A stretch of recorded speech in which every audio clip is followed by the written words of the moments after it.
Un bébé né avec des ailes, une femme donne naissance à un ange. Dans un petit village paisible, situé à l'écart de l'agitation de la ville, vivait une femme nommée Clara. Sa vie semblait ordinaire, marquée par des journées tranquilles et des moments de bonheur simple. Cependant, Clara portait en elle un rêve profond, celui de devenir mère.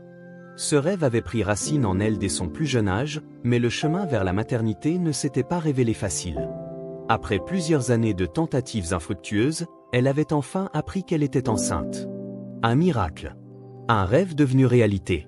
Ou du moins, c'est ce qu'elle pensait. Clara avait toujours cru qu'une grossesse serait un moment de pur bonheur, un chapitre doux et serein de sa vie. Mais dès les premiers mois, elle commença à ressentir quelque chose d'étrange, quelque chose qui allait bien au-delà de ce qu'elle avait imaginé. Chaque jour, un sentiment de mystère l'envahissait. C'était comme si quelque chose de plus grand qu'elle se préparait dans son ventre. Elle se souvenait encore de la première fois où elle avait ressenti ce pressentiment, un soir, alors qu'elle s'endormait. Un rêve étrange, si réel, l'avait hantée. Elle se trouvait dans un champ vaste, baigné de lumière, entouré de créatures merveilleuses, des anges. Elle l'observait, et une voix douce murmurait des mots incompréhensibles. À son réveil, Clara ne pouvait pas expliquer ce rêve, mais il la laissait avec une sensation de profondeur, comme si un secret lui était confié. Les semaines s'écoulèrent, et les symptômes de la grossesse devinrent plus intenses. Pourtant, au fond d'elle, Clara ne pouvait pas secouer cette étrange impression que son enfant était spécial, que cette grossesse serait bien plus qu'un simple parcours vers la maternité. Les examens de routine avec son médecin se passaient normalement. Les échographies, bien que classiques, la laissaient dans une tranquillité apparente. Mais quelque chose changea lors de la dernière consultation. Ce jour-là, Clara se rendit à son rendez-vous, comme d'habitude, mais cette fois, le médecin semblait un peu plus nerveux.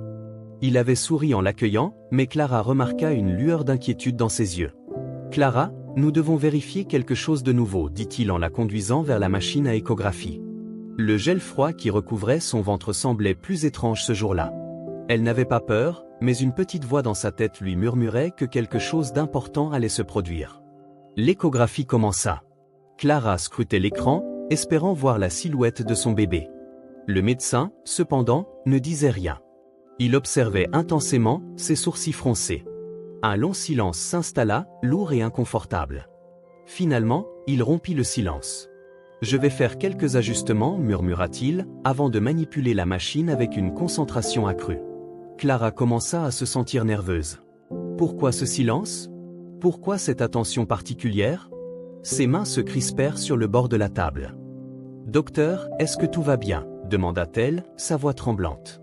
Le médecin prit une profonde inspiration avant de répondre. « Je pense qu'il y a quelque chose que je ne comprends pas. » Il se tourna vers elle, son visage grave. « Clara, je ne peux pas être sûr de ce que je vois, mais je crois que votre bébé présente des anomalies. » Clara sentit son cœur s'arrêter un instant. « Des anomalies? Que voulait-il dire par là ?» Des pensées confuses se bousculèrent dans sa tête, mais elle attendit avec impatience qu'il lui explique davantage. « Il semble que le bébé ait des appendices. » Des ailes? La voix du médecin était presque inaudible, mais Clara ne pouvait pas se tromper. « Elle? Des ailes? Cela n'avait aucun sens. »« Mais comment est-ce possible ?» murmura-t-elle, secouant la tête comme si cela allait effacer les mots du médecin. « Je vais vous expliquer, mais nous devons procéder à d'autres tests pour comprendre ce que cela signifie. » Le médecin semblait encore choqué, mais il ajouta « Je vous en prie, Clara, ne paniquez pas. Nous devons juste comprendre ce qui se passe exactement. » Clara était abasourdie. « Elle !» Ce mot tournait dans sa tête, impossible à ignorer. Qu'est-ce que cela pouvait signifier? Était-elle en train de perdre la tête? Un mélange d'incompréhension et de peur l'envahit.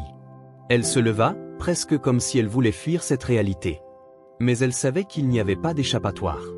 Ce qu'elle venait d'apprendre allait bouleverser sa vie à jamais. Quelques jours plus tard, après une série d'examens supplémentaires, le médecin confirma ce qu'il avait vu, le bébé était en effet différent. Deux petites structures ressemblant à des ailes étaient visibles sur le dos de l'enfant.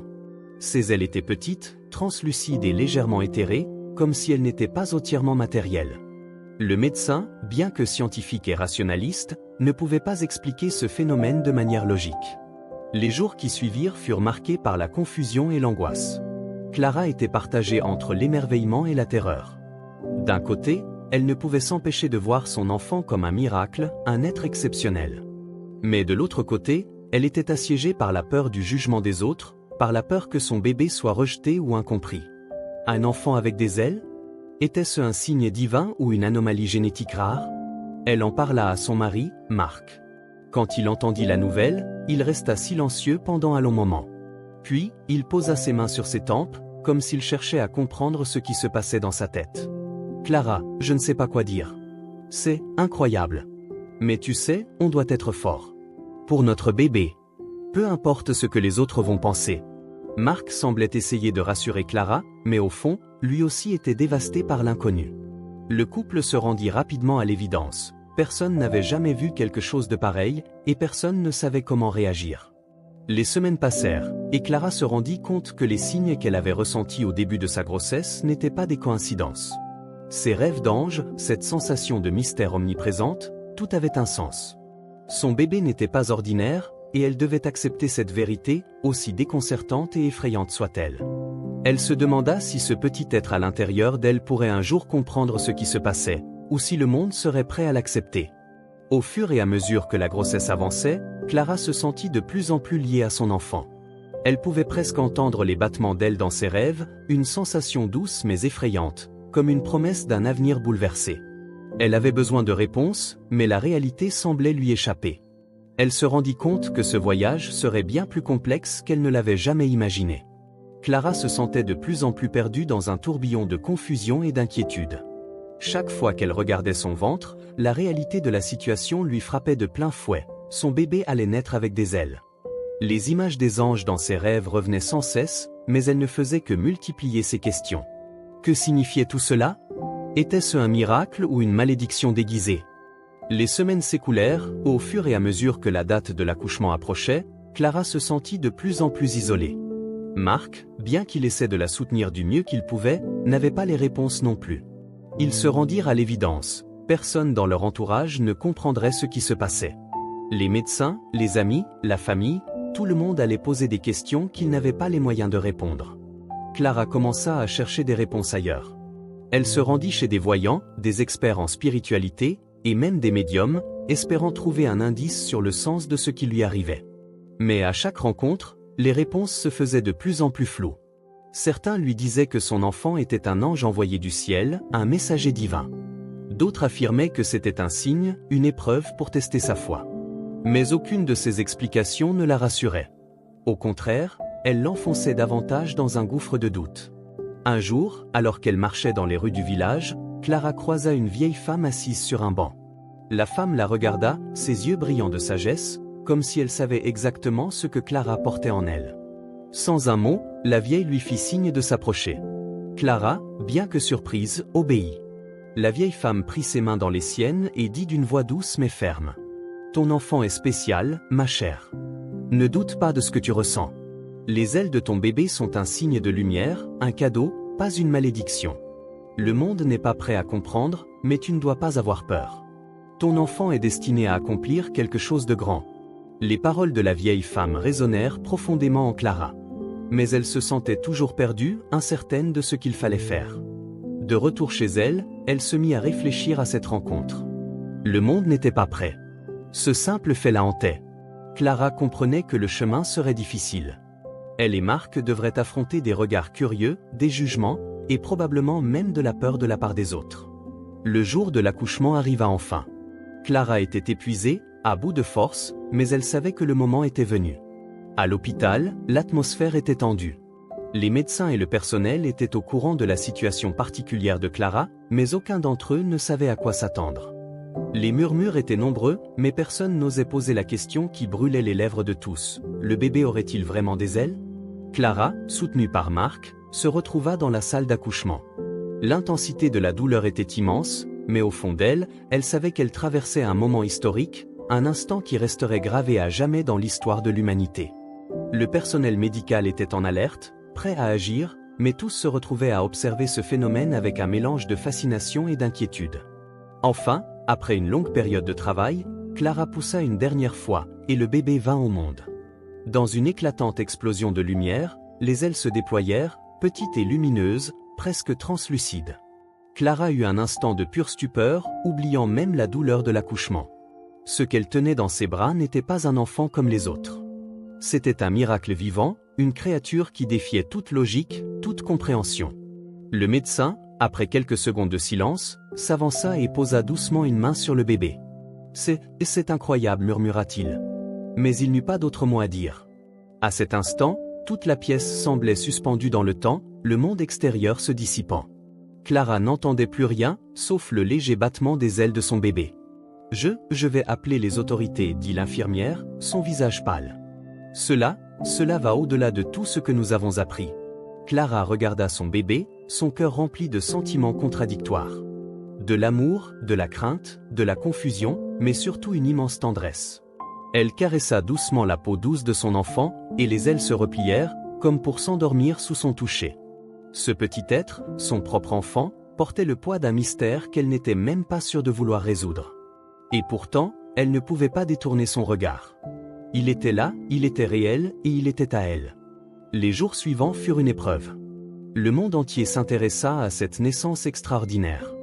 Les médias envahirent leur petite ville, photographiant Clara et son bébé sous tous les angles. Des rumeurs se répandirent rapidement. Certains disaient que l'enfant était un ange envoyé par Dieu, tandis que d'autres affirmaient qu'il s'agissait d'une abomination. Clara et Marc se retrouvèrent sous le feu des projecteurs, leur vie privée complètement bouleversée. Les amis et la famille, qui avaient d'abord félicité le couple pour la naissance de leur bébé, commencèrent à douter. Certains ne comprenaient pas, d'autres avaient peur. Peu à peu, Clara et Marc se retrouvèrent isolés. Ils durent prendre des décisions difficiles, comme qui pouvaient ou non voir leur enfant. Les visites se faisaient rares. La peur et l'incompréhension s'étaient installées dans le cœur de ceux qui les entouraient. Marc était dévasté.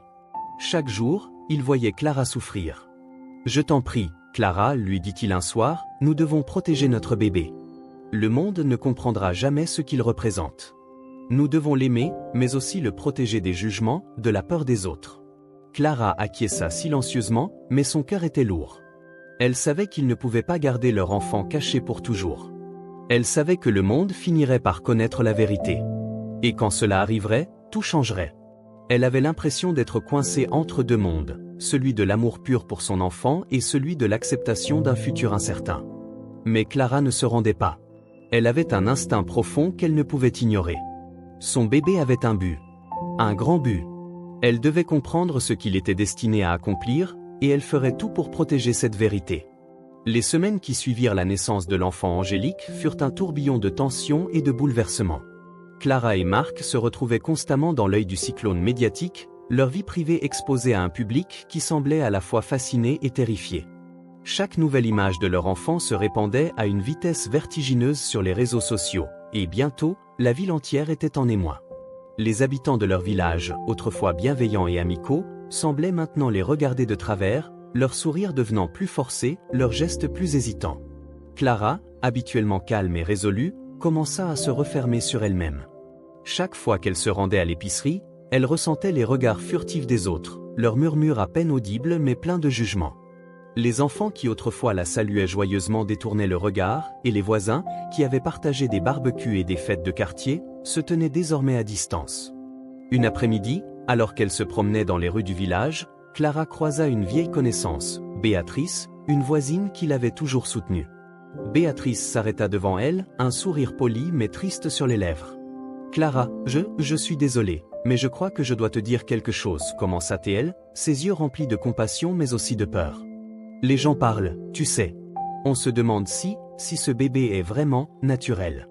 Tout ça ne semble pas normal. Peut-être que tu devrais envisager d'aller consulter des spécialistes ailleurs, des médecins plus expérimentés. » Clara sentit son cœur se serrer. Ces paroles, prononcées par une personne qu'elle considérait comme une amie, étaient le reflet d'un sentiment général qui s'était installé dans le village. La peur de l'inconnu, la peur de ce qui ne pouvait être expliqué. Elle ouvrit la bouche pour répondre, mais les mots se bloquèrent dans sa gorge. Comment expliquer à Béatrice que son bébé n'était pas simplement un phénomène médical? Que son enfant était spécial, non pas parce qu'il était étrange, mais parce qu'il portait en lui un message que le monde ne comprenait pas encore. Mais avant qu'elle puisse répondre, Béatrice tourna les talons, disparaissant dans la rue. Clara resta là, seule, un sentiment de trahison se répandant dans son cœur. Le jugement des autres lui pesait de plus en plus lourdement. Le soir même, après cette rencontre, Clara se rendit chez le médecin. Elle avait décidé qu'elle ne pouvait plus ignorer l'inquiétude croissante qui montait en elle. Elle voulait comprendre ce que signifiait cette grossesse hors du commun. Pourquoi son enfant avait-il des ailes? Quel était le but de ce miracle? Elle savait que ce bébé, son bébé, avait un rôle à jouer dans l'histoire de l'humanité, mais quoi exactement? Le médecin, bien que plus habitué à des situations médicales classiques, comprenait la gravité de la situation. Il regarda Clara avec sérieux. Clara, il y a beaucoup de spéculations sur ce que vous traversez. Les tests n'ont rien révélé de pertinent d'un point de vue scientifique, mais il y a une possibilité qu'on néglige souvent, il existe des phénomènes que la science n'explique pas encore. Nous ne pouvons pas tout comprendre, et parfois, c'est difficile à accepter. Clara posa les yeux sur lui, son cœur lourd. Mais qu'est-ce que cela signifie, docteur? Mon enfant n'est-il pas normal? Pourquoi a-t-il des ailes? Le médecin baissa les yeux, visiblement mal à l'aise. Je ne peux pas répondre à cela, Clara. Il est possible que ce soit quelque chose de génétique, ou peut-être que c'est simplement un phénomène rare. Mais au fond, je crois qu'il est important de se rappeler que chaque être humain est unique, et il n'est pas toujours nécessaire de tout comprendre. Parfois, il suffit de l'accepter. Les mots du médecin résonnaient dans l'esprit de Clara. Accepter. Accepter quoi, exactement? Son bébé n'était pas comme les autres. Il avait des ailes, mais cela ne faisait pas de lui un monstre. Ce qu'elle ressentait pour lui était bien plus puissant que n'importe quelle peur irrationnelle. Mais comment accepter un monde qui ne l'accepterait jamais? La vérité, c'était que Clara n'était pas prête à accepter les choses telles qu'elles étaient. Chaque jour, le mystère de son enfant grandissait, et avec lui, un sentiment d'isolement de plus en plus intense. Elle sentait qu'elle ne pouvait plus continuer à vivre dans cette bulle d'ignorance. Elle devait comprendre. Elle devait savoir. Elle se tourna alors vers Marc, en quête de soutien. Mais il était tout aussi perdu qu'elle. Ensemble, ils avaient partagé le bonheur de la grossesse, mais aujourd'hui, ce bonheur se noyait dans l'incertitude. Leur rêve de famille semblait brisé par le poids de la réalité. Marc, je ne peux plus rester ici, confia Clara un soir, les larmes aux yeux. Nous devons comprendre ce qui se passe.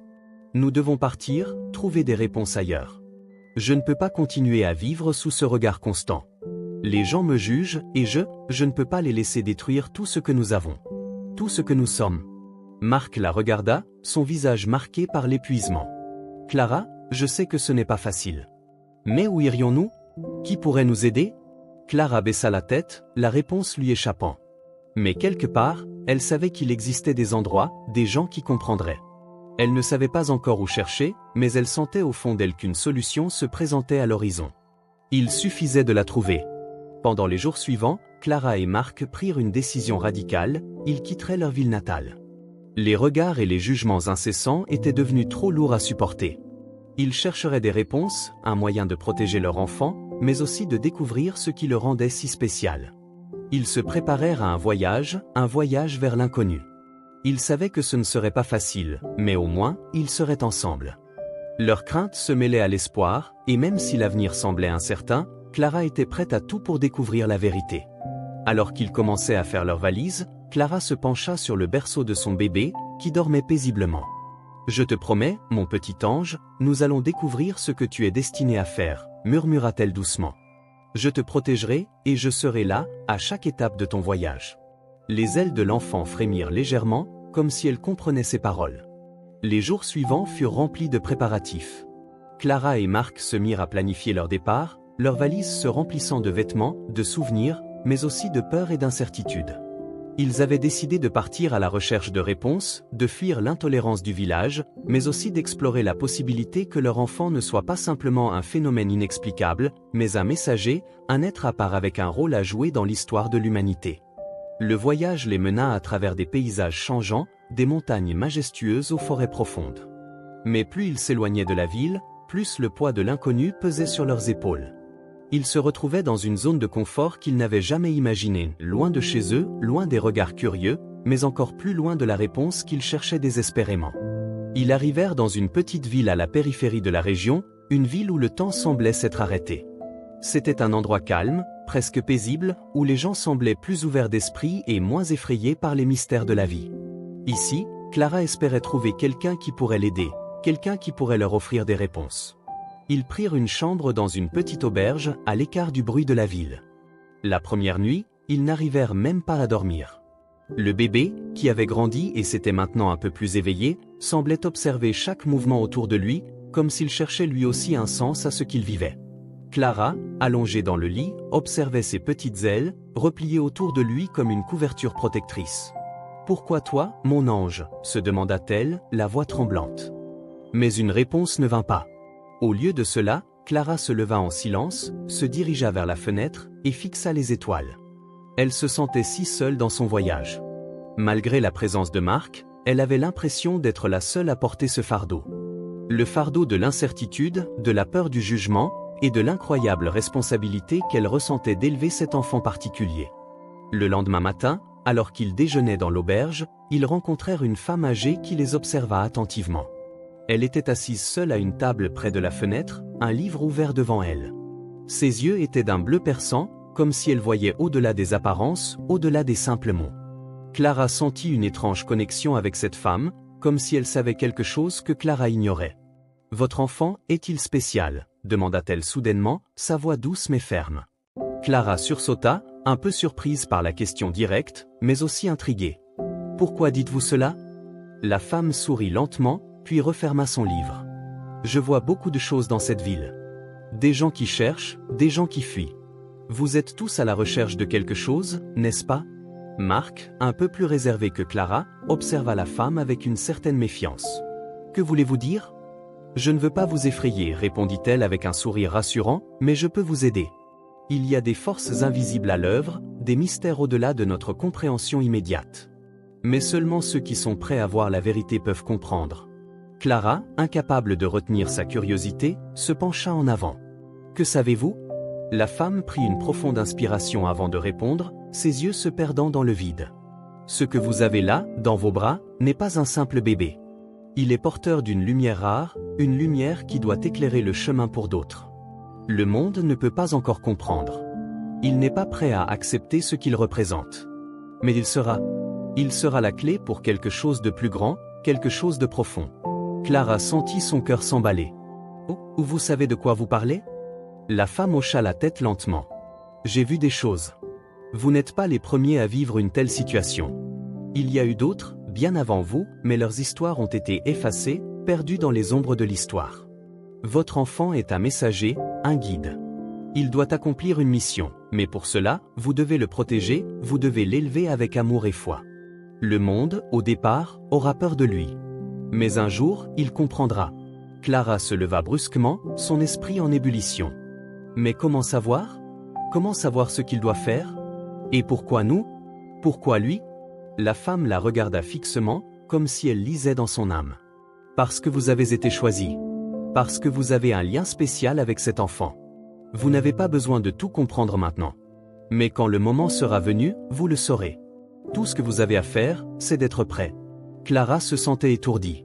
Les mots de la femme, bien qu'étranges, semblaient résonner profondément en elle. Marc, qui n'avait dit mot depuis le début de l'échange, se leva aussi, visiblement bouleversé. « Et si nous ne pouvions pas faire face à cela ?» demanda-t-il, sa voix pleine de doute. « Et si la peur du monde nous submergeait ?» La vieille femme les regarda tous les deux, un sourire doux flottant sur ses lèvres. « Alors, vous l'aimeriez toujours, n'est-ce pas ? C'est tout ce que vous pouvez faire. Aimer, sans réserve. Et ne jamais laisser la peur vous contrôler. » Ils restèrent là un moment, plongés dans le silence, le poids de ses paroles résonnant en eux. Marc, d'habitude si pragmatique, sembla se laisser envahir par un flot de pensées contradictoires. Clara, quant à elle, se sentait un peu plus forte, mais aussi plus confuse. Les réponses qu'elle recherchait n'étaient toujours pas claires. Pourtant, elle savait qu'elle ne pouvait pas ignorer les mots de cette femme. Après un moment, la vieille femme se leva et s'éloigna, disparaissant dans la rue. Clara et Marc se regardèrent, partagés entre l'espoir et le doute. « Qu'est-ce qu'on fait maintenant ?» demanda Marc, le visage marqué par l'incertitude. Clara se tourna vers lui, ses yeux brillants de détermination. « Nous faisons ce que nous avons toujours fait. Nous avançons. Peu importe ce que l'avenir nous réserve, nous avançons. » Les jours qui suivirent leur rencontre avec la vieille femme étaient marqués par une étrange tranquillité. Clara et Marc, bien que plus confiants dans leur décision de partir à la recherche de réponses, étaient également confrontés à une anxiété grandissante. Chaque nuit, Clara se tournait et se retournait dans son lit, ne trouvant pas le sommeil. Son esprit était envahi par les paroles de la mystérieuse femme. Un messager, un guide? Clara savait qu'il fallait plus que de simples mots pour comprendre ce que tout cela signifiait. Elle ne pouvait pas se contenter d'attendre qu'une révélation vienne d'un instant à l'autre. Ils décidèrent de partir à la recherche d'autres indices, de consulter d'autres personnes qui pourraient les aider à comprendre le rôle de leur enfant. Ils se rendirent dans des bibliothèques, des archives anciennes et des centres de recherche spirituelle. Mais chaque porte qu'ils frappaient semblait leur apporter plus de questions que de réponses. Les livres étaient pleins de mythes et de légendes, de prophéties oubliées, mais rien de concret. Les gens qu'ils rencontraient étaient eux aussi perplexes, certains s'intéressant à l'histoire d'êtres surnaturels, mais aucun ne semblait avoir une réponse définitive. Un jour, après des semaines de recherches infructueuses, Clara et Marc se retrouvèrent dans un petit café à la périphérie d'une ville voisine. L'air était frais et humide, et l'endroit semblait en dehors du temps. Alors qu'ils s'asseyaient à une table près de la fenêtre, un homme étrange entra. Il était vêtu d'une longue manteau noire, ses cheveux grisonnants coupés courts, et ses yeux d'un bleu perçant, presque hypnotique. Il avait une aura étrange, comme s'il portait des connaissances bien plus anciennes que ce que Clara et Marc pouvaient imaginer. Il s'assit seul à une table, non loin d'eux. Clara le regarda, une sensation inexplicable se formant dans son ventre. Elle avait l'impression qu'il les observait sans les voir. Marc, le regardant aussi, ne put s'empêcher de sentir une tension dans l'air. Ils étaient sur le point de prendre la décision de l'aborder lorsque l'homme se leva soudainement et se dirigea vers leur table.